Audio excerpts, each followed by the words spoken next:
Hey, Crime Salad listeners, welcome back to another episode of Crime Salad. I'm your host, Ashley, and with me always is my partner in crime, Ricky. Hello. Hey.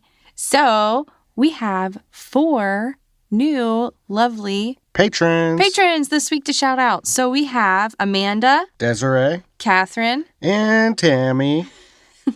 Thank you guys so much for your support. You guys are awesome as always. Awesome as always. So, do you want to give an update real quick on what's going on? It's not an update, it's a secret. Oh, yeah, the secret. That's right. So it's a secret. Okay. So, you know how we do ad reads? Yeah. All right. Well, we're going to make a compromise. Okay. The first week when an episode comes out, like the newest episode, right? Mm-hmm. That whole week, no ads except for the ones that we read with our voice. Okay. So, like, those ones that are like, ba, ba, ba, ba, ba, it's not our voice. They won't play. But when will they play? After the first week. Oh, okay. This is cool, right? So this is kind of cool for our listeners that just listen and get our episodes for free. Yes. On like Spotify. It's a compromise. Yeah. Everyone's going to be happy. But yeah, I mean, that's really cool though. I'm happy. And just a little update on our house. It's really coming along. We should show you guys a picture of our floor. We should. It is coming along. Yeah. It looks like a house. So if there was a competition between the paint crew and the floor crew, who would you pick? Floor. Floor? These guys, I'm telling you, I'm floored for the floor crew.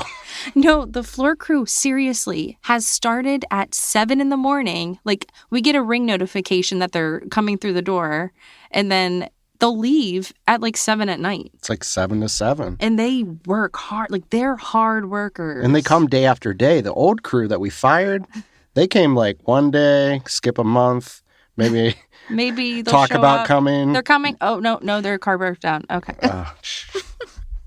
No, it's all good, though. I mean, a lot of bad stuff happened with the last crew. We lost a little bit of money, but hey, we're happy people now. We're staying positive because you know what? Everything's great. Life is good. We're healthy. Everything's great. LG. All right. Well, let's jump into this week's episode.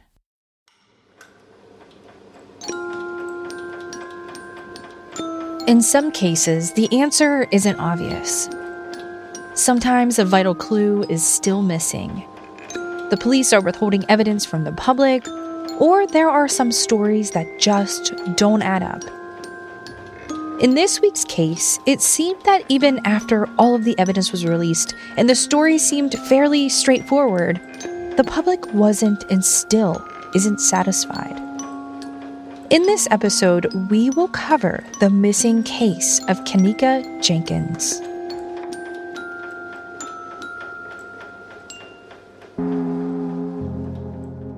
Keneeka Jenkins was born May 27, 1998 in Chicago, Illinois. She was the second child of 3 for Kenneth and Teresa, and her family was never one to miss church on a Sunday. Keneeka was born a loving and caring person who always wanted to help others. In the fall of 2017, Keneeka had decided to turn her passion for helping others into a career by pursuing a career as a nurse.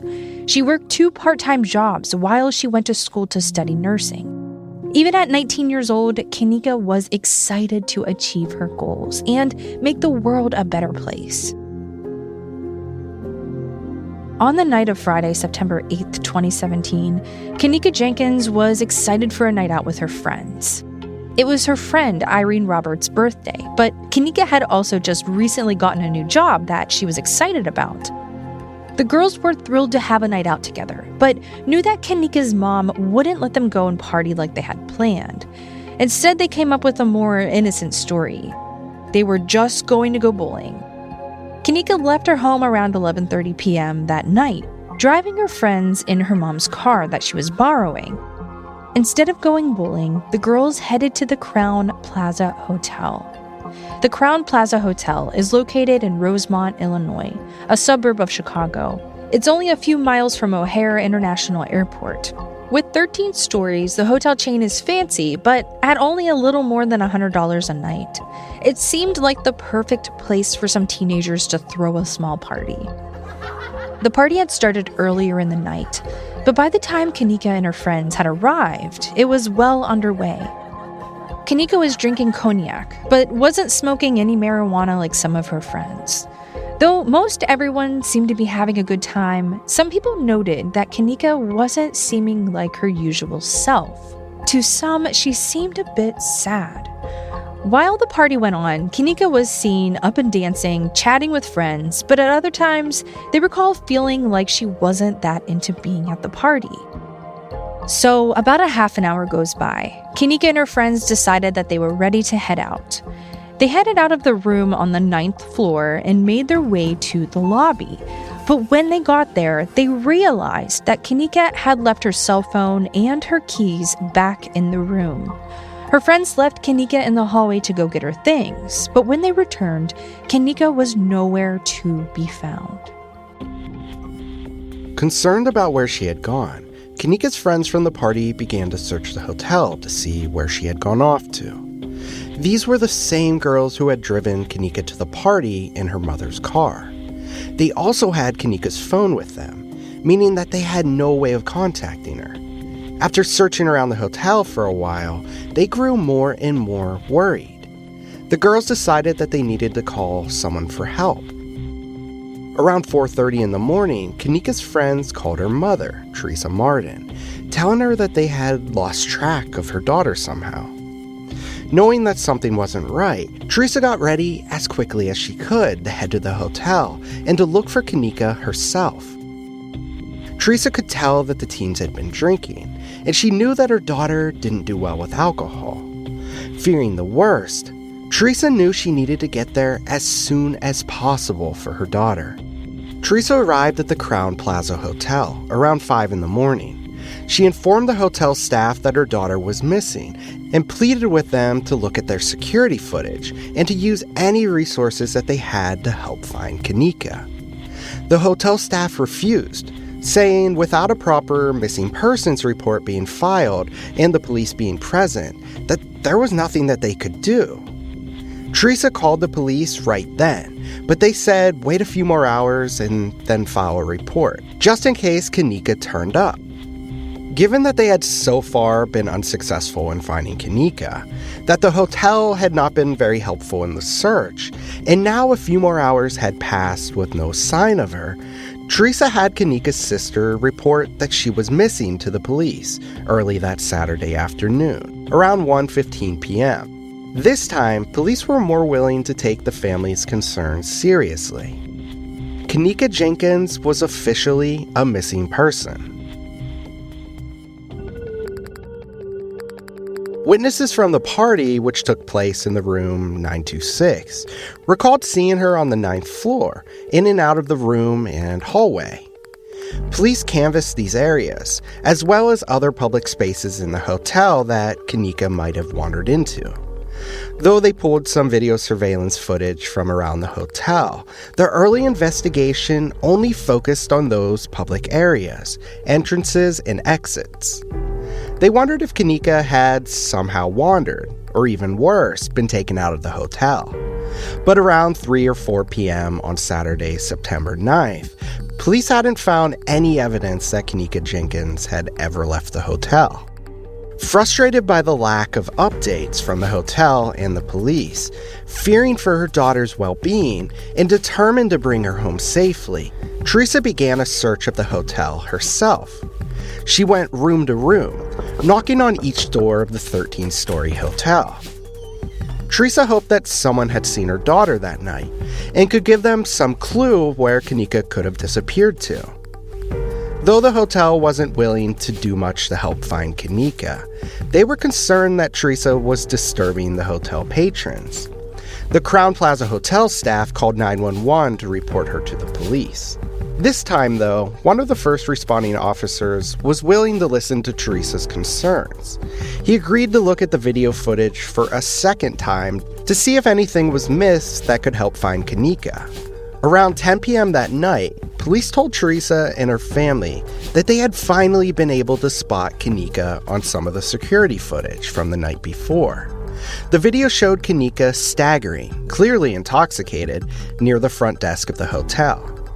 The timestamp on the footage was from around 3:20 in the morning. By now, Keneeka had been missing for nearly 20 hours. But finally, investigators had a lead. Keneka's family remained at the hotel for a few more hours, hoping that police would be able to give them good news on where she was. But around 1 a.m. of September 10th, police returned to Teresa and her family to deliver the worst news. They had found Keneeka Jenkins, but she was dead.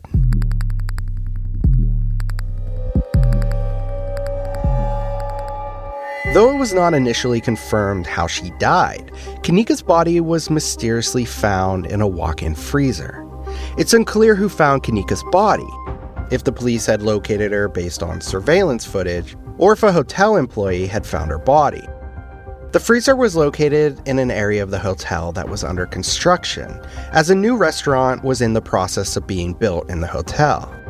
The freezer was located in the kitchen, which was in the middle of an area being renovated. According to staff, this was an area of the hotel where guests never would have gone. Only those with clearance would have even been allowed back there. But somehow, 19-year-old Keneeka Jenkins had managed to get into the construction zone. The police suggested that it seemed as if Keneeka had gone into the freezer of her own accord, perhaps thinking the silver doors were actually those of an elevator back up to her friends. Teresa wasn't buying this, though.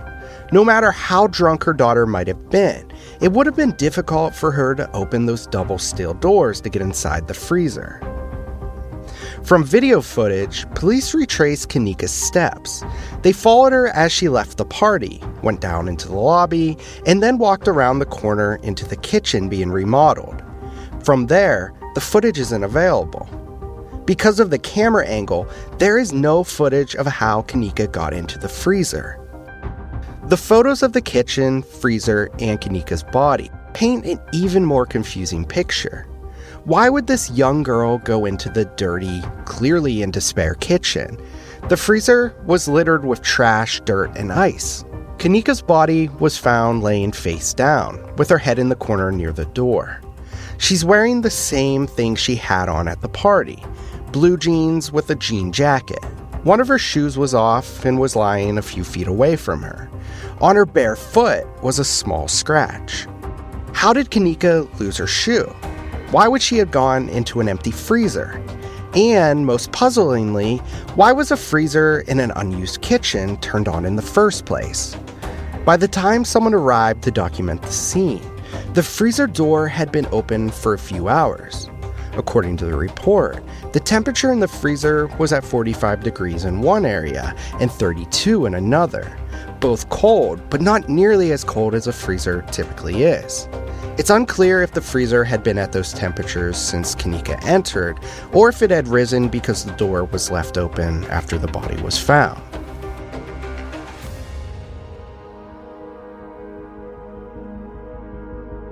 With Keneeka finally found, more questions were raised than were being answered. How did Keneeka get into this freezer? Did she enter it at her own free will as a drunken mistake? Or was there more at play that led her to being trapped to freeze to death? According to the autopsy performed by the Cook County Coroner's Office, Keneeka's cause of death was hypothermia due to the exposure to the cold of the walk-in freezer. The toxicology report also found high levels of ethanol and topiramate intoxication. The ethanol can be accounted for by the alcohol she had been drinking that night. Her blood alcohol level was 0.112, which is higher than the legal limit of 0.08 for Illinois. Topiramate is a medication given for epilepsy, though more commonly it is taken to prevent migraines. Topiramate, when taken with excessive alcohol, can also greatly alter someone's state, making you even more disoriented and intoxicated than you would be otherwise. Furthermore, both topiramate and alcohol in her system would have exacerbated the effects of the hypothermia. What adds to this mystery is that the freezer that Keneeka was found in did not have locks on it. It did have latches that would secure the doors shut, and these could be found on both sides of the doors. This means that Keneeka could have possibly opened the freezer door herself. The latches on the door were self-latching, meaning that if a specific lever was pushed, the door could open. The instructions on how to do this, though, were old and illegible. If Kenneka could have left by her own accord, then why didn't she? Was she too intoxicated to open the door herself, especially with unclear instructions on how to do that? Or was there someone else involved that was preventing her from opening the door? On October 6, 2017, less than a month after Kenneka was found dead, the Cook County Medical Examiner's Office was ready to make an official ruling on Kenneka's death. It was an unfortunate accident. But for many who followed the case, that didn't quite add up, especially with so many strange coincidences and questions left unanswered. Many of Kenneka's friends' stories weren't adding up. No one could quite explain what had happened at the end of the party when Kenneka was last seen. Some say that they had left Kenneka in the lobby, others say the hallways. The reasons why they went back up to the room and left Kenneka alone also seemed to shift. Some on the internet have suggested that Kenneka was intentionally left behind by her friends, that they had made some deal to sell her to a group of men. This rumor has never been proven and really has no evidence to back it up, other than the somewhat shaky stories of drunk teenagers. These rumors were exacerbated by a Facebook Live video that had been posted by one of Kenneka's friends. In the background, some suggest that they can hear someone saying, "Help me." Those present at the party deny that and say that what is being heard is actually a part of a Keep Chief song. Videos from the party also don't show Kenneka nearly as drunk or unstable as the footage from the hallway. Those in attendance don't recall her being as unsteady as she would be shown to be later on. Again, these are all just little inconsistencies, not necessarily evidence of foul play. In the investigation, the police learned that the room where the party was being hosted had been booked with a stolen credit card. The name on the card and the name that the room had been booked under were all false. And many of the people at the party, including Kenneka, were below the legal drinking age as well. Given this, some suspect the hotel staff themselves may have been involved. Maybe they were slow to help Kenneka's mother search for her while she arrived at the hotel early Saturday morning because they were aware of the illegal activity happening on the premises. Other conspiracy theorists on the internet have gone much further, though, in spreading the rumor that the employees at the Crowne Plaza Hotel were involved in an organ trafficking ring. They suggested that the hotel had intentionally delayed their search for Kenneka, knowing that she was in the freezer all along, where her organs could be kept in good condition to be sold. We think that this perhaps might be a bit of a stretch. There's been no clear evidence that the hotel was or is involved in anything so heinous. Teresa and Kenneka's family pushed for the FBI to get involved, looking for a clearer explanation about what had happened that had led to Kenneka being found dead in the freezer. The FBI refused, citing that they cannot take action unless directly asked by the police. The Rosemont police believed that they had the case under control, and after interviewing all of those at the party and reviewing hours of surveillance footage, they believed they knew what happened. Kenneka's death was a tragic accident. What is clear is that a young life was lost, whether it was on accident or on purpose, and the police waited crucial hours to look for Kenneka. Though investigators had determined that Kenneka's death was an accident and that they no longer will investigate it further, Teresa Martin still had many questions and wanted justice for her daughter. In December 2018, Teresa filed a $50 million lawsuit against the Crowne Plaza Hotel, the hotel's security company that left key areas of the kitchen unable to be seen on the video footage, and the hotel's restaurant that was in charge of maintaining the freezer. Teresa claimed that all of these parties were negligent and played a part in her daughter's death. Her argument against these parties was multifold. First, the suit claimed that the hotel did not respond in a timely manner once they learned that Kenneka was missing. These key hours lost could have possibly saved her life. Second, it alleged that hotel employees who passed Kenneka in the hallway knew that she was intoxicated, but did nothing to help her. And third, the suit claimed that the hotel did not effectively block off the construction area, which allowed an intoxicated, underage Kenneka to wander in without any trouble. Additionally, Teresa's attorney, Jeffrey Feiger, also suggested that someone from the hotel staff could have come in, noticed that the kitchen doors were opened, and that the freezer had been unlocked. The attorney alleged that someone inadvertently locked the freezer doors, with Kenneka trapped inside. The defense rejected this idea, saying that in the hours of surveillance footage that they have of the area, no one entered into the kitchen that they could see from the time that Kenneka was seen on the footage to when she was found. Teresa's lawsuit is still ongoing. Like many other deaths we covered, internet sleuths won't accept the police's account of what happened. There are many questions that remain that have left just enough room for suspicion. One question is, why was the freezer on when the kitchen itself was closed? And why was the hotel staff so reluctant to help find her?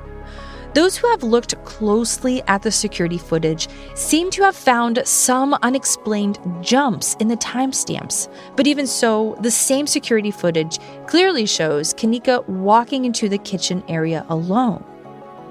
So we would like to hear what you guys think. A tragic accident, or is someone getting away with murder? Thank you all so much for listening to this week's episode. We will see you next week. Crime Salad is a Weird Salad production. Are you kidding me? That was perfect.